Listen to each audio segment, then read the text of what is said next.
Hi friends, అందరికీ good morning. Have a nice day. అందరు ఎలా ఉన్నారు? అందరు బాగున్నారు. అందులో మేము ఉండాలని దేవుడిని ఎల్లప్పుడూ కోరుకుంటాను. అందరూ టీలు, కాఫీలు, టిఫిన్లు చేశారా ఫ్రెండ్స్? ఏం చేస్తున్నానంటే ఈరోజు చూడండి, నైట్ అన్నం వండలే, మధ్యాహ్నం వండిన అన్నం ఉంటేనే మా ఆయన పిల్లలు తిన్నారు. నేను తినలే, ఇది నాది అన్నమాట. ఇప్పుడు ఆకలి అవుతుంది. ఇది పప్పుచారు వేడి చేసిన. అయితే ఇప్పుడు అన్నం చలన్నం కదా, తినాలనిపించట్లేదు. పప్పుచారు పోసుకున్నా కూడా ఆమ్లెట్ చేసుకుంటాం. మా ఆయన నైట్ డ్యూటీ చేసి వచ్చిండు. ఆయనకు దోశ అయితే వేసి ఇచ్చిన. ఈ పిండి ఉన్నది, పిల్లలకు వేస్తా.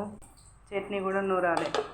నేను ఫస్ట్ అన్నం తిన్న తర్వాత అన్ని బట్టలు అయితే ఫుల్ బట్టలు వాషింగ్ మిషన్ నిండు ఉన్నాయి.